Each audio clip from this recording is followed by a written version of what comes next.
Fala turma, espero que todos vocês estejam bem. Bem-vindos a mais um episódio do Mavielo Conecta. Eu sou o Robinson Perego e como vocês sabem aqui, o nosso objetivo com o Mavielo Conecta é trazer pessoas interessantes e temas relevantes para o agronegócio que vão fazer aí a diferença no seu dia a dia, assim como a Mavielo. E para você que ainda não conhece a Mavielo, a rede social exclusiva do agronegócio, eu te convido a fazer parte da maior comunidade agro do Brasil. Você pode baixar nosso aplicativo através da loja de iOS ou do Android. Então, não perca tempo, venha fazer parte você também, como eu falei, da maior comunidade agro do Brasil. Pessoal, hoje nós temos aqui a honra de conversar com Eugênio Lovato, que é mestre em gestão estratégica de negócios pela FIA da USP. Ele atuou em posições de liderança em empresas de grande porte, nacionais e também multinacionais, nos segmentos de indústria, financeiro, serviços, químico e petroquímico e também do nosso querido e amado agronegócio. Ele também é autor do livro Família e Negócios, Administrar Conflitos para Prosperar e coautor do livro Internacionalização Não é Só Exportação. Hoje no Mavielo Conecta o nosso tema será perenidade em empresas familiares do agronegócio. Como nós sabemos, a maioria das empresas agropecuárias no Brasil são empresas familiares e carregam aí uma rica herança de valores e práticas antigas. Mas como garantir que essas empresas familiares prosperem por gerações, enfrentando desafios, como equilibrar essa história de tradições e constantes inovações que surgem a cada dia, adaptando assim essas empresas às mudanças constantes que sofrem no mercado atualmente.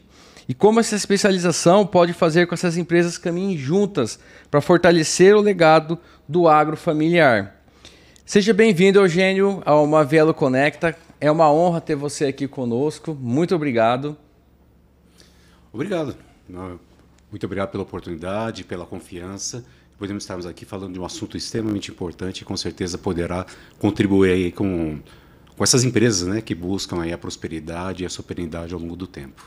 É verdade. E o Eugênio já é quase de casa aqui, né, Eugênio? Parceiro nosso, amigo, tem visitado a gente aí já com frequência. Por isso eu agradeço aí a sua participação aqui no Mavielo Conecta. Eu sei que vai ser um assunto de extrema relevância e vai contribuir muito aí para quem vai estar acompanhando a gente aí, seja através do YouTube, seja através da AgroPlus, que é a nossa parceira, que junto com a Mavielo, que oferece o Mavielo Conecta, e faz essa produção para a gente poder trazer vocês e trazer esse conteúdo que é de extrema relevância para o nosso agronegócio. Eugênio, eu gostaria de começar então aqui o nosso episódio de hoje com você falando um pouco aí da sua história, da sua trajetória de vida, como que você passou a fazer parte desse mundo do agro, né? Quando que você começou, se foi uma paixão ou se vem desde a sua infância. Você pode contar um pouco para a gente sobre isso? Com certeza, é sempre um prazer poder falar um pouco sobre a nossa história, né? E como os caminhos se cruzam. É uma história um pouco longa, né? Então vamos ser bastante objetivos aqui. Acho que, como você colocou no início da conversa, a história profissional ao longo das empresas pelas quais eu passei, foram 44 anos, hoje, somando todo esse tempo de quando eu comecei. E é muito interessante que, embora eu tenha passado por várias empresas, de vários segmentos, eu sempre procurei entender qual era o fio condutor. O que conectava essas diversas empresas, as diversas áreas, as funções pelas quais eu passei, e entender que ali tinha sempre uma linha ligada a deixar um legado. Um legado voltado para as empresas, para que elas pudessem progredir, crescer e continuarem assim ao longo do tempo. O meu contato com o agro, especificamente, aconteceu há 14 anos atrás, onde eu estava em São Paulo. Tempo, né? É um bom tempo, né? E recebi um convite, estava lá em São Paulo, e tinha um desejo daqueles desejos que às vezes bate, né? A gente deixar o grande centro e para uma cidade um pouco mais afastada, para você poder buscar né? mais tranquila, você poder ter um pouco mais de qualidade de vida. E aí eu recebi algumas propostas, né? E uma delas vieram do agro.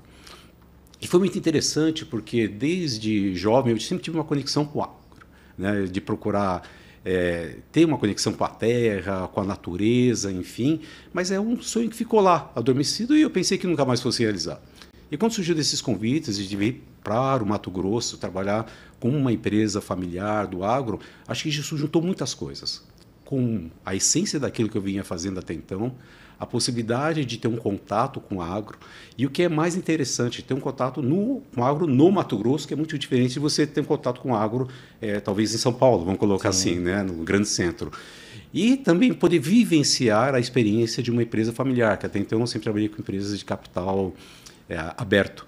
E ali o que é trabalhar com empreendedores? E desses 14 anos atrás, 10 foi focado em empresa mesmo. E ali bateu uma outra vontade, né, de poder continuar contribuindo com mais empresas. E aí, a partir de 4 anos atrás, eu montei minha consultoria, a EL Consultoria, na qual eu venho desempenhando papel aí focado em empresas familiares e da cadeia produtiva do agronegócio. E aí você já está atendendo, então, continua no agronegócio, né? Continuo. O foco é agro. O foco é agro. Hoje, 100% das empresas fazem parte da cadeia produtiva do agro. E 95% são empresas de capital fechado. Empresas familiares, Sim. enfim. Empresas familiares que têm se tornado cada vez mais especializadas, né? Grandes empresas, a gente pode se dizer, né? Deixou de ser aquela empresa familiar nata, né? Se a gente olhando para o Mato Grosso, especificamente, se a gente for olhar o faturamento de algumas empresas familiares, talvez se você pegar uma aqui do Mato Grosso, é mais ou menos equivalente ao orçamento do Estado. A gente consegue ver o impacto dessas empresas. E como você colocou no início da nossa conversa, a representatividade que essas empresas têm no PIB, vamos colocar assim. Exatamente. E o outro ponto importante, não é só no PIB, mas na geração de riqueza no Estado, de prosperidade no seu entorno. Então, essas empresas representam um papel muito importante na prosperidade do próprio Estado no entorno de onde elas estão instaladas. Olha que legal. Eugênio, eu estava acompanhando aqui e vi que você tem uma frase que eu achei muito interessante, tá até inclusive na sua logo ali da sua consultoria, né? Novas possibilidades. De onde que surgiu essa frase? Qual que é a história dela? Por que você está utilizando ela? Qual que é a relevância dela para você? Olha, é interessante, bacana você ter percebido isso, né? Às vezes passa um pouco desapercebido pelas pessoas, mas isso veio de uma inquietação com uma afirmação que a gente ouve falar muito, que as perguntas mudaram, né? Eu acredito que sim, algumas perguntas mudaram, mas eu acho que mais do que as perguntas, as respostas a serem dadas é que mudaram, ou que devem ser mudadas, né? Porque as respostas nos levam a identificar o que, de fato, mas principalmente o como trabalhar alguns assuntos. Então, a minha proposta como consultoria é justamente isso, é trazer novas respostas, né? E aí, as novas possibilidades, como os novos caminhos para que as empresas possam resolver aí as suas questões, né? Os seus desafios para continuarem prosperando e crescendo. Você acha, então, que as perguntas são as mesmas? Só as respostas que têm sido diferentes aí? São as mesmas. Alguns dizem que as perguntas mudaram, mas para mim elas continuam sendo as mesmas. Mas as respostas, sim, elas mudaram.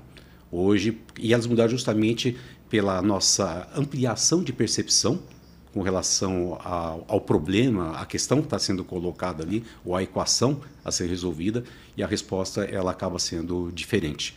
E ela tem que ser muito mais completa e uma amplitude que realmente traga solução. Porque hoje o que nós vemos, e às vezes nós vemos, é que a solução que é encontrada para as organizações, ela não carreta ou não gera o resultado que de fato a gente esperava, né? E aí acaba se perdendo vários fatores, investimento, tempo, energia. Então é nesse sentido. E aí que me inspirou nessa frase de novas possibilidades, que são novas respostas. E pegando aí um gancho nesse assunto, hoje, na sua opinião, quais são os maiores desafios aí que as empresas familiares têm enfrentado? Assim, a literatura hoje ela é muito ampla nesse sentido, né? Você entrar aí nas universidades, você tem muito material, muita ferramenta, muita coisa divulgada. Mas eu penso que assim, o grande desafio das empresas familiares, de qualquer empresa, né? Vamos colocar assim, é ela continuar existindo. Né? E quando a gente fala de existindo, eu gosto muito da palavra de perenidade, e não outras, né? Porque acho que isso amplia bastante a atuação. Você começa a entender assim que cada empresa ela tem alguns desafios maiores, intensidades maiores, menores. Mas a forma como a gente encara esse desafio, que acho que é o grande segredo. Fala-se muito de sucessão, né? Um tema, o problema é sucessão. Eu acho que depende de como a gente quer encarar essa sucessão. Né? Tem aquela preocupação do fundador da empresa de continuar o legado dele, né? Eu acho que isso que é uma uma das maiores preocupações. Eu concordo com você, mas assim, quando a gente fala de sucessão, houve sempre muito uma linha de pai para filho, né? De passar o bastão, aquela coisa toda, que esse é o caminho natural das coisas. Só que essa passagem de bastão, ela não precisa ser necessariamente feita daquela forma mais tradicional, de entrega de cargo, vamos colocar assim, de função. Eu acho que não. A sucessão numa empresa familiar, ela pode estar muito mais focada na continuidade da família, na gestão do negócio. E isso pode ser feito de várias formas. Você vê, às vezes, alguns fundadores falam assim, os meus filhos eles estão buscando formações, né, que distanciam do negócio. Eu falo, não, depende. Às vezes não tem nada a ver também, né? Pode ser que, às vezes, não tenha nada a ver no sentido de uma relação direta. Pensando numa sucessão de cadeira, que eu quero que meu filho senta na presidência dessa empresa, na diretoria dessa empresa, que é um caminho. Assume o meu lugar quando se for, né? Acho que essa é a principal. Então, esse é um desejo, eu entendo esse desejo, porque quando você começa uma empresa familiar, você está construindo um patrimônio para a família. Você quer que a família continue na projeção desse patrimônio para as próximas gerações. Então, esse é o caminho normal, natural e que tem muita solução. Porém, como dentro das novas possibilidades, além de seguir esse caminho, existem outras. Outras possibilidades, como, por exemplo, você preparar o seu filho para ser um futuro conselheiro da empresa e não necessariamente atuar no negócio. E ele pode ter formações em outras áreas. O que a gente precisa não é tanto a formação, mas a competência necessária para poder contribuir com o negócio. E às vezes estou no negócio, mas não consigo contribuir no futuro. E às vezes uma formação, pode ser medicina, pode ser o que for. Eu consigo sentar numa cadeira ali de um conselho ou no modelo que tiver de administração que for desenhado e contribuir com perguntas, com respostas, com direcionamentos que mantenham a essência da família. Então, por exemplo, quando a gente faz desafios, são de sucessão, né, como esse, mas tem outros desafios. Acho que os desafios que a gente consegue ver também é a gestão da cultura da empresa. Né? Uma empresa que ela... é muito importante, né? Pois é, que ela começa, né, na figura do fundador, como que a gente continua crescendo, né, mantendo a essência de sucesso da empresa, que é um outro grande desafio. Como que eu trago uma liderança alinhada, engajada, para poder contribuir com a execução da estratégia que a gente desenhou. Enfim, são vários desafios que tem aí, esse foi apenas um deles que a gente abordou um pouco mais. E na sua opinião, atualmente, quais são os gargalos que existem aí na gestão, né, que podem influenciar aí a perenidade dessas empresas familiares no agro? Olha, eu vou fazer uma abordagem um pouquinho mais ampla para chegar nessa resposta. Se a gente olhar para o agro, né, a história do agro, como ele funciona, aquelas afirmativas que a gente tem, que é uma fábrica a céu aberto, todas aquelas questões que se tem, desenvolveu-se um perfil muito focado em execução. Então, o agro ele é muito bom em executar as coisas. Olha a questão do agro, de tomar decisões rápidas sobre coisas concretas. Então, isso é uma qualidade do agro. Só que conforme a empresa vai crescendo, vai tendo tamanhos maiores, enfim, e tudo mais, essa capacidade de execução ela tem que ser mantida, mas a gente precisa também começar a trazer uma capacidade de planejamento, né, para que essa execução seja muito bem direcionada. Planejar para executar, né? Para executar. Então a gente é muito forte em execução, mas tem uma necessidade de também sermos muito bons em planejamento. Você conhece o cenário do agronegócio e vê a complexidade que é para você desenhar um cenário. Tantas variáveis que são colocadas na mesa para a gente poder chegar em alguma coisa lá na frente, algum cenário que seja factível, vamos colocar assim. Então, eu diria para você que um grande gargalo que tem hoje na execução é como a gente trabalhar uma cultura, né, muito forte em execução, e, consequentemente, você tem perfis de gestão muito focados em execução, e a gente trazer também esse perfil, essa cultura de planejamento, sem criar aquele trauma. Que trauma? Por exemplo, você tem uma fazenda focada na execução e você cria um corporativo focado no planejamento. Parece que você tem duas áreas, duas empresas dentro de uma. Uma que quer criar processo, que quer trazer aquilo que a empresa precisa e que definiu para que fosse trazendo, buscando eficiência, e uma área querendo executar. Então parece que essa área quer enrijecer os processos, né, burocratizar, e essa área se sente impedido e acha que essa área não está contribuindo. Então o gargalo de gestão para mim é isso. Como que a gente trabalha essa cultura, trabalha esses perfis que repercutem em processos e decisão que a gente consiga tirar o que é melhor. E aí que acaba surgindo um conflito ali, né?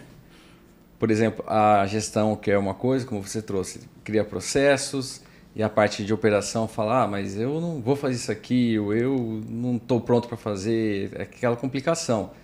Como que, na sua opinião, poderia ser gerido esse conflito?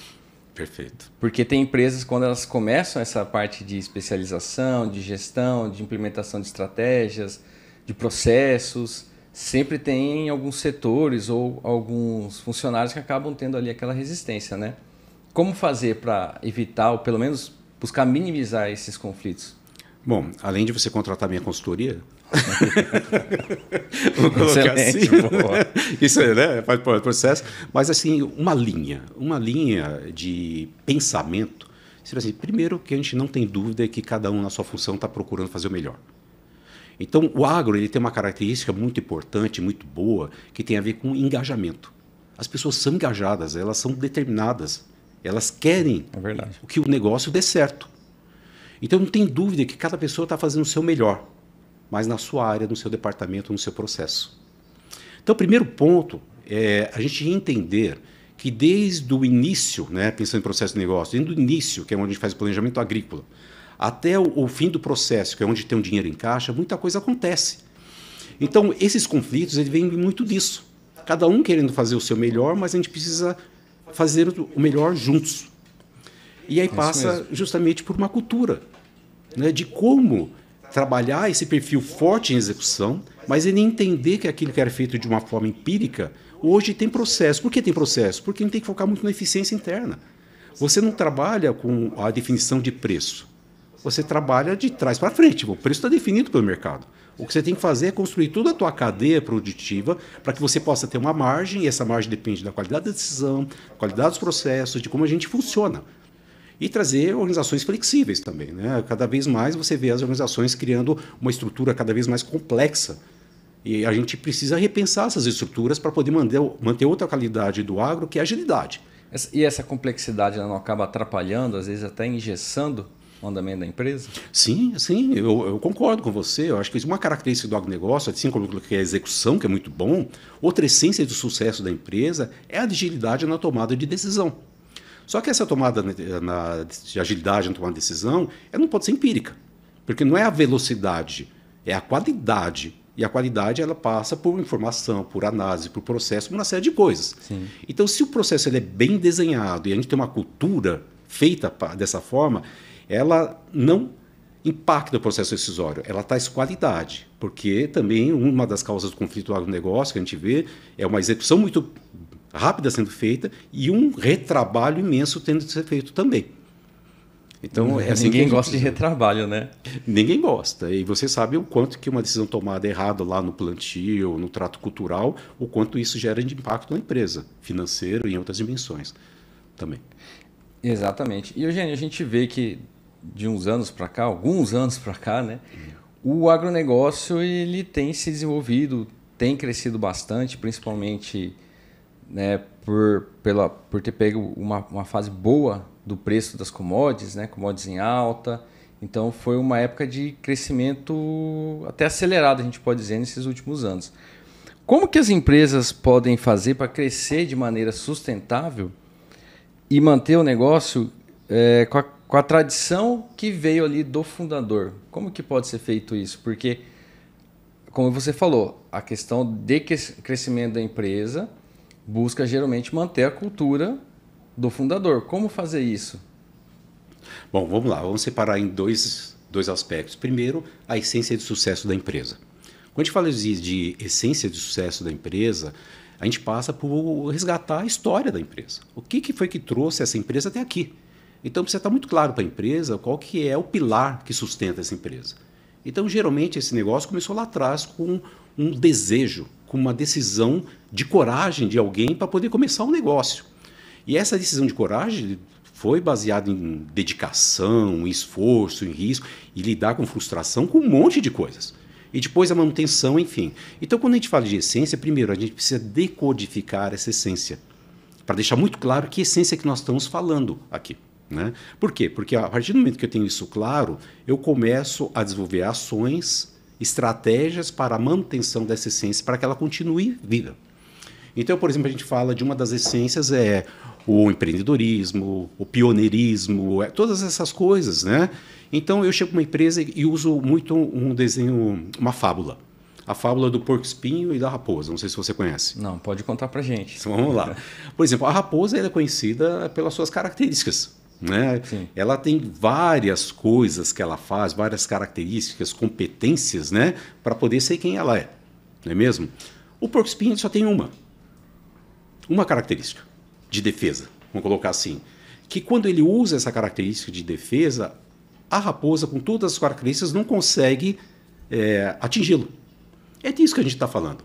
Então, pensando nessa fábula do porco-espinho, né, e fazendo é uma metáfora, né, olhando um pouco para a organização, o que a sua organização tem como característica, né, que ela é a diferenciada, que faz com que, de fato, ela consegue se manter imune, ou alguma coisa assim, a essas coisas que acontecem. Então, entender isso é muito importante, porque isso é que vai desenvolver uma série de processos dentro da organização para manter isso vivo através das suas decisões e tudo mais. Então, acho que esse é um ponto quando a gente fala de essência. Quando a gente fala, por exemplo, de profissionalização, desses outros processos que tem, de perenidade, são várias questões. Por exemplo, você citou algumas safras anteriores, né? A gente pergunta, foi uma bolha ou não? Primeiro, a gente precisa entender o que compôs o resultado final. Se foi uma questão de mercado, uma questão de produtividade. Uma questão pontual, né? A gente precisa entender muito bem o que está gerando. E olhar para a organização de uma forma que ela precisa entender o seguinte, que isso é um problema. Quando o resultado está muito bom, o resultado bom mascara problemas de baixo desempenho dentro da organização. E eu acabo não olhando para isso. Aí quando o cenário fica ruim, eu quero consertar as coisas e não é assim que funciona. Eu tenho que consertar lá atrás. Então, o que nós temos visto nas empresas que conseguem manter bons resultados diante desse cenário de mercado são empresas que fizeram dedicaram tempo, né, a olhar os seus processos, olhar a qualificação das pessoas, né, olhar os processos de profissionalização que estão sustentando a evolução dessa empresa, as suas estratégias, né, para que a estratégia ela seja desenhada, seguida, os modelos de governança que estão aí, né, para que a gente não procure, porque é uma tendência sempre procurar atalho, né, de não acaba saindo fora desses processos. Queria acelerar muito também, não resolve, né? Não resolve, a fatura chega. Então, para mim, os caminhos são esses, sabe? Você desenhar, você olhar, mas precisa dedicar tempo para isso, para que possa gerar bons resultados. E a gente falou aqui um pouco de conflito, né? E a gente sabe que existem em empresas familiares, como em toda a família, é natural existir conflitos. Como que os produtores rurais podem fazer para estar, pelo menos, amenizando alguns conflitos familiares que existem ali, principalmente quando nós estamos dentro de uma gestão, de uma empresa grande, onde um familiar pensa de uma forma, o outro pensa de outra, ou o filho tem uma ideia e o pai, por ser o fundador e sempre ter feito daquela forma, ele é reticente, ele bate o pé e fala, não vou fazer, eu vou fazer do meu jeito. Como que pode ser resolvido esses conflitos? Olha, é um desafio, né? Você citou no início da nossa conversa, inclusive que tem um e-book que está no Amazon, está disponível na internet, justamente sobre conflitos. A gente precisa olhar para esses conflitos. Hoje, a própria academia traz, né, a questão de conflitos de agência, vamos colocar assim. E quando a gente olha isso, por exemplo, tem processos que vêm nos ajudar nesse sentido. O acordo de sócios, tem instrumentos, a governança, tudo isso com papéis e responsabilidades, todos são instrumentos que estão aí a serviço de ajudá-los a trabalhar ou de saber lidar com alguns conflitos. Mas existem outros conflitos de outras ordens que esses instrumentos, na verdade, talvez eles acabam até não sendo seguidos, né, por conta disso. Já vi muitos casos de ter ali uma regra no acordo de sócio e não ser seguida, né?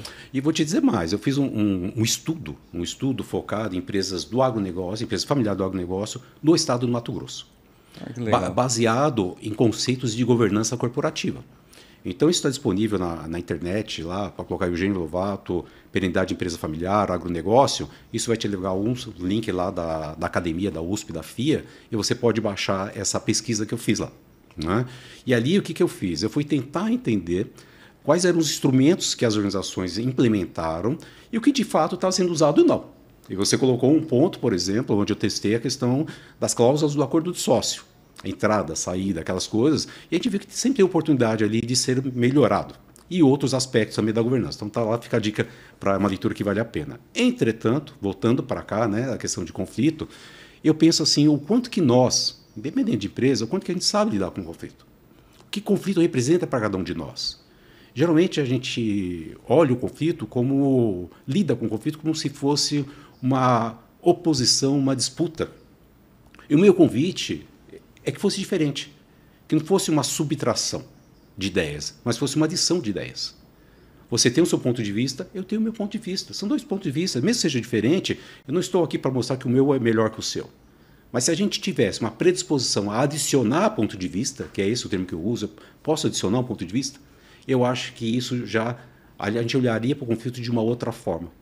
O fato é que parece que o conflito é muito mais uma imposição de ideias e de desejos. E cada um tem o seu. O fundador, ele viveu aquilo.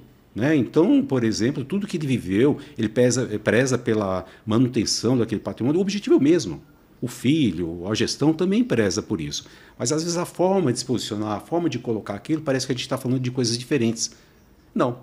Então, hoje, para mim, o conflito, primeiro ponto, quando a gente fala de uma empresa de alta performance, de tudo que eu li, de tudo que eu vi, eu vou procurar resumir aqui o máximo possível. Uma empresa de alta performance, seja ela familiar ou não, tudo mais, é uma empresa que, primeiro, reconhece que tem um problema, segundo, tem a capacidade de colocar esse problema na mesa e, terceiro, de forma madura, profissional, discutir sobre o problema. Deixando o ego de lado, os desejos, né, e focando muito mais na questão do que está sendo discutido ali. Eu acho que a gente usando essa metodologia, usando esse posicionamento, os conflitos eles acabam se diminuindo ao longo do tempo. Buscar ouvir a outra parte também, né? Tentar entender o outro lado, não é só falar, eu quero do meu jeito, da minha forma. Às vezes, o mundo mudou, o agro muda, né? Inovações acontecem, inclusive, como você trouxe para a gente, na gestão, uma gestão que antigamente funcionava, hoje talvez não funciona mais, você tem que estar implementando algumas novas práticas de gestão, então é muito importante as partes se ouvirem, chegarem a um consenso, porque, como você disse, conflitos são gerados muitas vezes por ego, por falta de um querer ouvir o outro. Importantíssimo isso, né, Eugênio? Eu diria para você que a linha é exatamente essa que você colocou.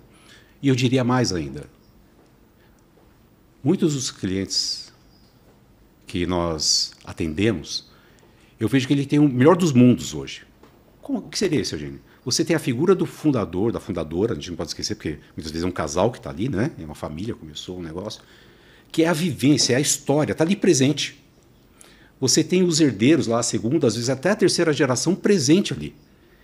Quando a gente fala em perenidade de empresa, não vai só na governança, ela vai além da governança, vão outras esferas, que são áreas de estudo, inclusive que eu tenho, que passa, por exemplo, o próprio networking que a família construiu. São várias questões para ser trabalhadas para a perenidade. Mas, independente disso, o que eu estou querendo dizer é que você tem o melhor dos mundos, que são todas as gerações presentes ali naquele momento. Então, você tem uma rica oportunidade de transferir conhecimento, de aprender e tudo mais. Ou até mesmo, para eu aprender, eu preciso aprender a aprender, né? É desaprender para aprender. É isso. Então, eu acho que falta, se as pessoas tiverem disposição, como você colocou, para ouvir, para querer continuar dando certo, as coisas acabam ficando melhores mesmo. E respeitar o outro, né? Que sempre o outro vai fazer de um jeito diferente do meu. Qual que é a conexão, né, entre estratégia, cultura e o modelo de gestão? Tem a ver com onde eu estou e aonde eu quero chegar. Vamos colocar assim. A aspiração é você faz um desenho lá de um plano de negócio, enfim, posicionamento, modelo de negócio e tudo mais. Quando a gente fala de cultura, é aquilo que vai alavancar, vai contribuir para a execução dessa estratégia ou vai atrapalhar. Então, quando a gente olha assim, por exemplo, as pessoas desenham uma estratégia, mas não consideram a cultura que elas têm. Mas como assim, gente? O que isso quer dizer? Quer dizer o seguinte, por exemplo, se eu tenho uma cultura voltada muito mais para consolidação de coisas, vamos colocar assim, né, de manutenção, e eu crio uma estratégia de inovação, vai ter conflito. Por quê? Porque a cultura nada mais é do que a forma de pensar, de agir e perfis que ela tem. Então você vai começar a viver um problema dentro da sua organização. Então, o primeiro ponto é esse. O modelo de gestão também vem complementar. Por exemplo, se eu tenho uma empresa onde eu tenho um modelo de gestão, onde a gestão não é baseada em fato, não é baseado em dado, né? É meio empírico, ou então ela é muito centralizada e eu desenho uma estratégia, vamos colocar assim também, de diversificação, de expansão, vai ter conflito. Então, o que eu preciso? Primeiro ponto é entender qual é a cultura da minha empresa frente ao segmento de negócio que eu atuo. Qual é o modelo de gestão? Como eu defino metas, indicadores, como eu gerencio a estratégia e o que compõe essa estratégia que eu estou desenhando. Então, elas se conversam, contribuem ou se atrapalham, dependendo de como a gente abordou tudo isso. É verdade. Então, falando sobre cultura, tem uma frase que eu gosto muito, salvo engano, é de Peter Drucker, que fala que a cultura devora a estratégia no café da manhã. Perfeito. Complementando o que você disse, é bem isso. Se não tiver uma cultura forte, não adianta ter estratégia que não vai conseguir executar ela. E isso é uma cultura forte e alinhada à estratégia, né? Perfeito, isso mesmo. Eu gosto também muito dessa frase. Aí.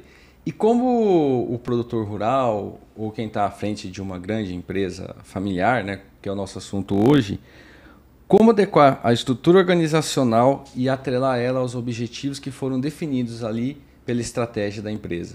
Olha, quando a gente fala de estrutura organizacional, a gente está falando de pessoas, vamos colocar assim, de processos, de tecnologia, setores, departamento e tudo mais. Então, quando a gente vai pensar numa estrutura, a estrutura, na verdade, é uma consequência. Aí, de novo, é a questão das novas possibilidades, né? Vamos colocar. Então, geralmente, as pessoas colocam a estrutura na mesa, né, o seu organograma, e começam a trabalhar aquilo. Na verdade, o que a gente coloca é o contrário. Você tem que olhar qual é o seu negócio, construir algo que a gente chama de modelo operacional, ou seja, como sua empresa deve funcionar para aquele negócio fluir e atingir os objetivos, e a partir daquele modelo você desenhar uma estrutura. Não é dar um copia e cola. Não, Cada não. empresa tem a sua estrutura que vai funcionar de maneira adequada. Deveria ter. Deveria ter. Depende porque... do nível de maturidade dela, né? Porque dentro de uma estrutura tem uma coisa aí chamada cargo. Dentro do cargo tem uma coisa chamada gente. E gente tem desejo, aspiração. Então, quando você mexe com estrutura, você mexe com gente. Então, a melhor forma de mexer com a estrutura, primeiro, é desenhar uma estrutura alinhada à necessidade do seu negócio, depois pensar nas competências, depois trazer as pessoas para lá. Então, quando a gente fala de qual a melhor estrutura, primeiro, é fazer esse exercício. Olhar o negócio, desenhar o modelo operacional do negócio, né, com metodologias que se tem para depois definir a estrutura e evitar os conflitos de uma estrutura mal desenhada, né? Conflito de papéis, redundância, às vezes estruturas muito inchadas, processo decisório lento, essas coisas que podem derivar em função disso. Olha aí que legal. E Eugênio, falando um pouco sobre a estrutura, nós temos aí pessoas, temos o papel do líder. O papel do líder em qualquer empresa, seja familiar, seja do agro, seja uma empresa normal, você que já passou por muitas, ele tem um papel fundamental para tocar toda a gestão, tocar a empresa como um todo. Qual que é o papel do líder atual, no atual contexto do agronegócio, na sua opinião? Complexo. Complexo pelo seguinte. Hoje você olha a liderança, e o que a gente ouve muito da liderança, estou mergulhado no operacional e não consigo pensar no estratégico, eu tenho que ficar dando respostas operacionais, enfim. Então, acho que o principal desafio, vamos colocar assim, o papel do líder, é ele se posicionar na função que ele deveria estar ocupando. Por quê? Porque ele coloca isso muito de uma função de vítima. Porque a empresa funciona assim, o processo funciona assim, acho que é ele que tem que fazer as coisas serem diferentes. Porque eu tenho que estar ali no operacional e não é bem assim, né? Na verdade, existe um conjunto de desejos, né? Vamos colocar assim, né? Tem um modelo de organização, é assim que funciona, é uma questão de uma necessidade de controle, né? Que se tem, e a forma como atende a necessidade de controle é olhando as coisas sendo feitas, controlando. E o que precisa, na verdade, é mudar um pouco isso, né? Ele precisa se posicionar. Microgerenciamento ali não ajuda muito. Se ele existe, a gente precisa parar e pensar por que ele existe. Né? E sempre numa linha de autorresponsabilidade. O gestor olhar para ele e falar assim, olha, eu estou nessa cadeira de líder. Qual é a minha responsabilidade aqui? O que eu tenho que entregar? Meu papel. Então, ele tem que ter uma liderança compartilhada, tem várias características, várias competências que o ajudam a se posicionar nessa cadeira. Porém, entretanto, é ele entender qual a função dele. Mas ele entender não no sentido a empresa tem que me dizer, acho que tem esse papel da empresa, mas dele também ajudar a empresa a desenhar esse modelo. Porque esses modelos tradicionais de definição de competência e liderança, eles ajudam, mas às vezes eu acredito que eles atrapalham. Porque cada vez mais eu penso na customização, em olhar o que a empresa de fato precisa, né, daquele líder, e fazê-lo com que de fato ele funcione. Mas para isso também a gente precisa, a organização, ter clareza porque isso vai subsidiar os outros processos, né, de promoção de futuros líderes e tudo mais. Mas o fato principal que a gente olha assim, desafio para mim hoje é esse. É eu conseguir sentar nessa cadeira de líder com a total responsabilidade e assumindo a responsabilidade sobre isso e contribuindo com a organização para que a gente possa, cada um dentro do seu grau de complexidade, né? Você tem pipeline de liderança, você tem várias literaturas que ajudam nisso, cada um ali dentro fazendo a sua contribuição, desenvolvendo bem o seu trabalho. E qual que seria o perfil ideal de um líder para estar num cargo de uma empresa familiar do agronegócio? Olha, se você puder também, complementando e citar algumas competências chaves, seria interessante. Vamos lá. Eu acho que assim, primeiro ponto, quando a gente fala de perfil de líder, é a gente olhar um pouquinho o que esse líder foca no seu dia a dia.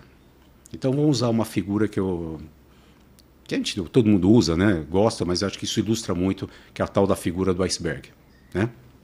O que é a figura do iceberg? Quando a gente pensa assim, por exemplo, de geração de resultado, foco da liderança, se a gente for olhar aquela parte de cima do iceberg, ali estão as coisas tangíveis, racionais. Se a gente for olhar para um projeto, seria alguns que dizer assim, o custo, o prazo, a qualidade do projeto. Então ali, o que tem? São os indicadores, o resultado, a tarefa foi feita, não foi feita, os números. É isso que está na parte de cima de um iceberg de liderança. O que está na parte de baixo do iceberg da liderança? São o irracional. Né? É trabalhar com as relações de poder, trabalhar com as crenças, com os medos, lidar com tudo aquilo que vai impactar a parte de cima. Até aí tudo bem. Só vou entender um pouquinho como isso funciona. Aquela parte de cima do iceberg, onde a liderança geralmente coloca a maior parte do seu tempo, né? Ela é responsável por 10% do resultado. Porque lá é consequência. Os 90% do resultado vem da parte de baixo do iceberg, que é trabalhar o modelo mental, trabalhar as crenças, os medos e tudo mais. Então, hoje a gente olha uma liderança muito bem preparada para trabalhar os 10%. E o que a gente precisa desse perfil de liderança é desenvolver ferramentas, né, capacitá-lo para que ele possa transitar nessa parte de baixo do iceberg para a geração de resultado. Eugênio, traduz isso em uma coisa mais prática. A gente sabe que o que a gente precisa numa empresa é efetividade. O que é efetividade? É alguém produzindo resultado, entregando, enfim, com qualidade e tudo mais. O que leva uma pessoa a ser efetiva naquilo que ela faz? São vários fatores. Ter recurso disponível, ter remuneração, tudo aquilo é muito importante. Mas tem a ver com engajamento. O engajamento ele é emocional. E uma das linhas que a gente usa muito para desenvolver as organizações é construir relação de confiança. Porque a partir do momento que eu construo uma boa relação de confiança com a organização, com a minha equipe, enfim, eu estou trabalhando na parte de baixo do iceberg, que vai levar ao resultado. Mas quando eu falo de construir relação... 90%. Os 90%. Mas uma relação de confiança não é uma relação... É uma relação inteligente, como a literatura traz, baseado em integridade, em conexão, né, que é a empatia, o desejo verdadeiro, a liderança genuína, competência para aquela função, previsibilidade de resultado. Então, quando eu estou te traduzindo, não necessariamente a competência em si, mas eu estou te falando do perfil. O perfil de um gestor que consiga estabelecer conexão com a tua equipe e com os outros. Isso é através de empatia, de uma escuta. Uma liderança que atue com integridade. Liderança baseada em valores, né? Que tenha as competências técnicas de gestão de pessoas, aquilo que a gente precisa, né? E que tenha principalmente uma estabilidade emocional, vamos colocar assim, para lidar com essas questões. Então é isso que vai definir uma boa relação de confiança para com a sua equipe, seus pares, com a organização e geração de resultado. Então essa é a abrangência, essa é a linha e a resposta que eu trago para essa sua pergunta. Olha, excelente resposta. Muito obrigado por compartilhar com a gente, é importantíssimo, acho que muitos têm essa dificuldade de entender, porque você meio que trouxe ali explicando que, em outras palavras, né, ser líder não é ser chefe. Então você tem que ter ali a admiração dos liderados, você tem que ter os liderados acompanhando e seguindo o seu exemplo. Você é exemplo, né? Ser líder é ser exemplo para que os liderados te admirem e sigam o que você está fazendo. Senão você vai ser simplesmente um chefe ali que muitas vezes vai acabar sendo até desrespeitado. A gente volta naquele outro assunto de gerar conflito e coisas do tipo que não agreguem nada para a empresa. Perfeito. E falando novamente sobre gestão, qual modelo de gestão e estrutura organizacional seria ideal para ser implementada em empresas familiares do agronegócio. Por exemplo, às vezes uma gestão ou uma estrutura organizacional de uma empresa desse mundo corporativo, ela não vai se encaixar bem numa empresa familiar do agro. Eu coloco algumas diretrizes quando a gente fala assim de estrutura organizacional, né? Eu penso que o agro ele tem que ser uma empresa ágil. Ela não pode perder essa agilidade. Então a gente está falando de uma estrutura com menos níveis hierárquicos. Quando eu falo de uma estrutura com menos níveis hierárquicos, eu estou falando de pessoas bem preparadas naquelas funções que se tem, fazendo a gestão de maiores processos embaixo dela. Em vez de você ter um gerente com 4, 5 supervisores embaixo, ou 3 gerentes, talvez é você ter um bom gerente, né, bem desenvolvido, e que ele consiga fazer a gestão de mais processos embaixo dele. Uma boa remuneração, acho que tudo isso acompanha, né? Acho que tudo isso tem que acompanhar as competências. Até porque um profissional bom não vai ser barato, né? Ele tem um valor, né? E a gente precisa estar disposto a pagar esse valor também. Não dá para querer duas coisas de um jeito. Então, eu penso que uma estrutura flexível ela vem com menos níveis hierárquicos, com pessoas mais bem preparadas para transformar tudo isso em agilidade. Porque você criou cargo, você começa a criar talvez conflitos. As pessoas podem aí, talvez que não estão nos ouvindo, não concordar muito com isso, mas é o que eu vejo no dia a dia. Então, estrutura organizacional para mim, primeiro, baseado naquilo que falamos lá atrás, olhar o modelo de negócio do agro. Então, é olhar, assim como eu de outras empresas, olhar do agro e construir uma estrutura flexível, enxuta, baseada nesse modelo operacional. E o modelo de gestão, que a gente está falando também, complementando nisso, que tem a necessidade de controle. Né? Como é que eu me sinto seguro aqui na cadeia que eu estou, né, com relação à operação estar funcionando? Então a gente precisa trabalhar também um pouquinho essa gerência muito bem preparada a fazer controle de uma forma que seja adequado, que não é necessariamente a tarefa, fez, não fez, foi assim, foi assado, não. Acho que aí você precisa ter educadores, você precisa ter indicadores, você precisa ter uma inteligência de dados ali disponível para garantir que o presidente da empresa, os diretores estejam lá focados no seu dia a dia, naquilo que precisam para poder contribuir com a estratégia da organização. Olha, isso aí que você trouxe para a gente é muito importante. E falando agora um pouco mais sobre sucessão. Na empresa familiar a gente sabe que é um tema relevante, muito discutido, tem muito artigo falando sobre isso, gera também muita dúvida ali. Você acredita, Eugênio, que a futura geração, essa geração que está vindo aí, está preparada para suceder os fundadores, aqueles que fundaram a empresa familiar do agronegócio? Eu diria para você que hoje a gente está falando, às vezes, de uma segunda, de uma terceira ou de uma quarta geração, dependendo do negócio. Né? Você tem empresas aqui com 50 anos, 40 anos. Então, ainda muitas dessas empresas têm um fundador ou a segunda geração ali no negócio. Eu diria para você que a gente tem tido boas experiências com relação à sucessão. Tem jovens, vamos colocar assim, ali na segunda, na terceira geração, que estão sendo bem preparados, foram bem preparados. Talvez não de uma forma tão processual, tão planejada, mas de alguma forma eles foram preparados e estão conseguindo desempenhar bons papéis. Então a gente já está tendo cases muito bem montados nesse sentido. Porém, entretanto, o que eu vejo, ainda eu trago um pouco daquela afirmativa, né, que a gente ainda percebe que existem muitos herdeiros e poucos sucessores. Então a gente precisa redefinir qual que é o papel do sucessor, né, no negócio. Se ele vai atuar diretamente no negócio, até porque você tem que encontrar um ponto de equilíbrio, família e profissionais do mercado, você tem que estar atento a alguns detalhes também.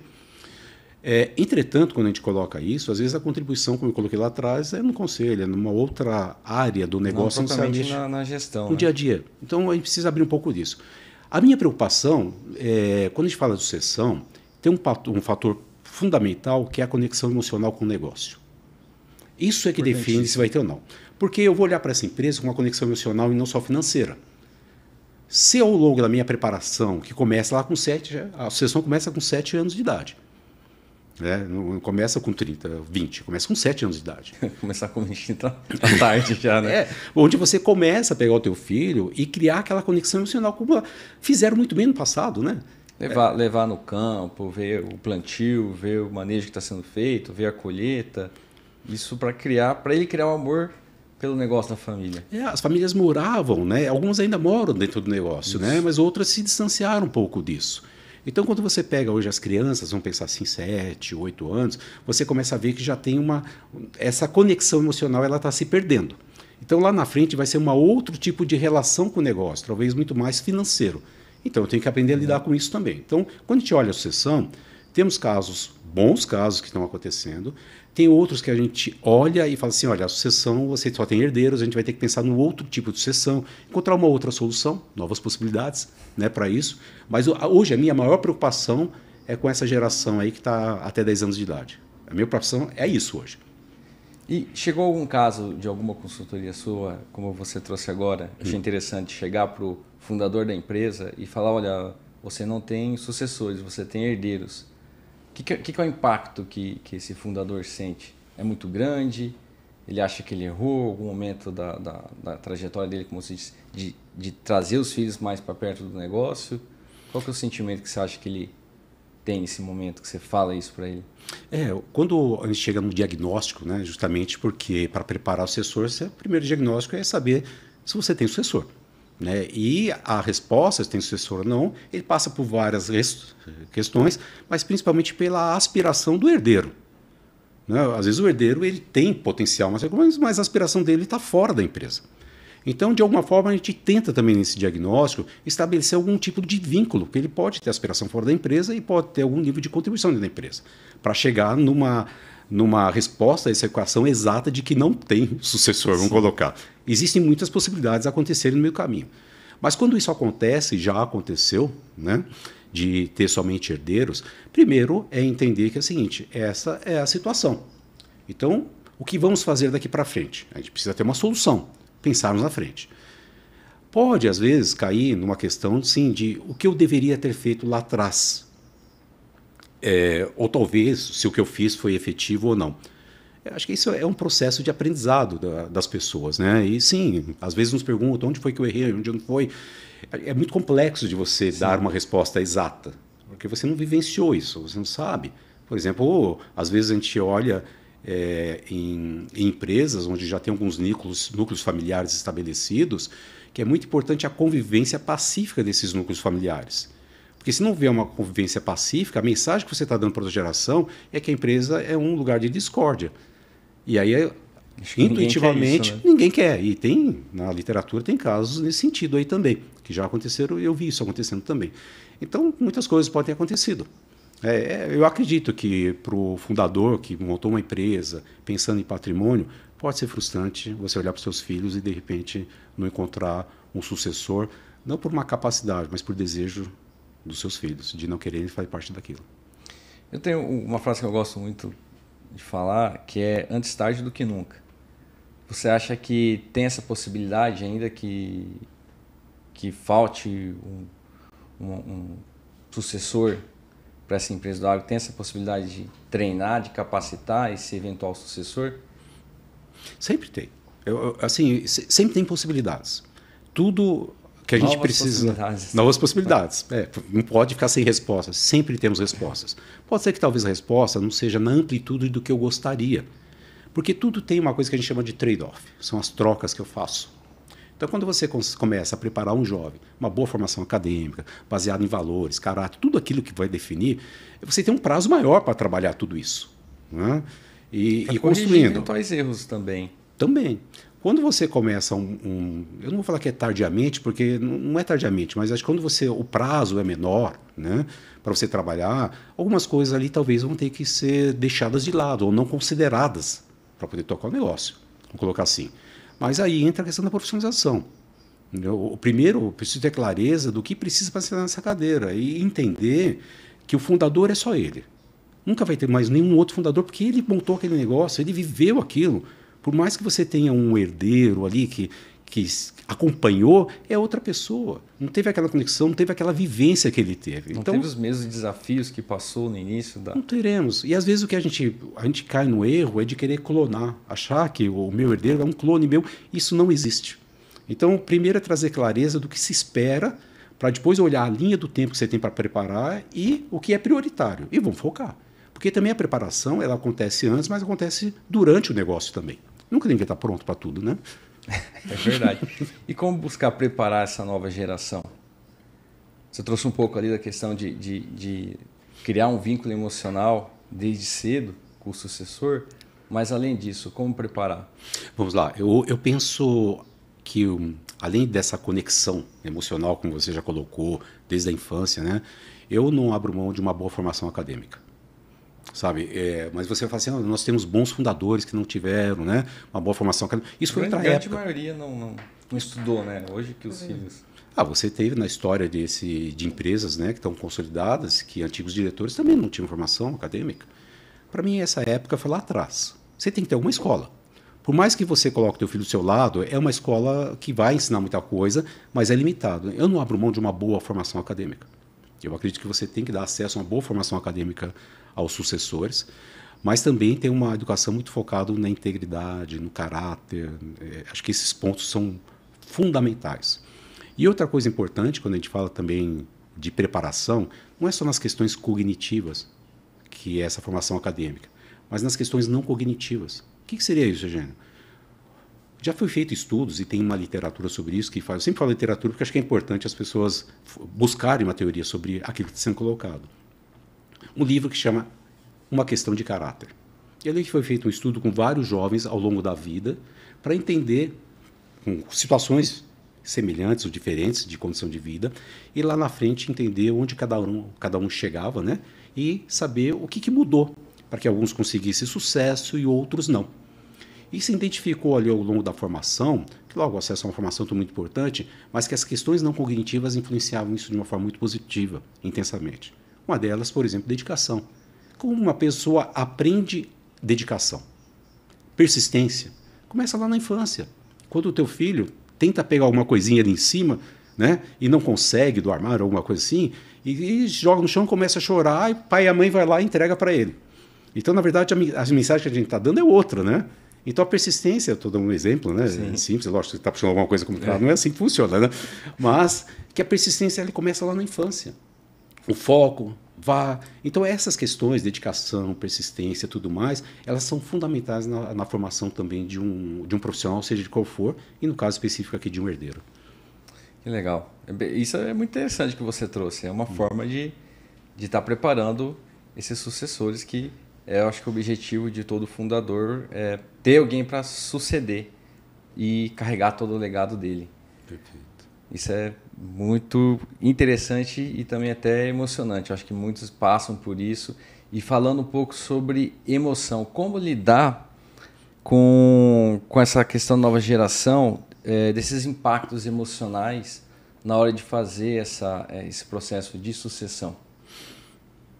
É muito importante.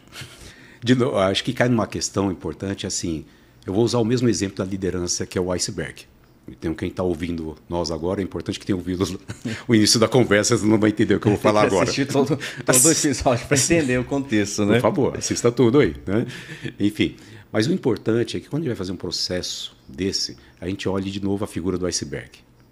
Tem aquelas questões de cima, que são as práticas, formação, mas tem a parte de baixo do iceberg também. Né?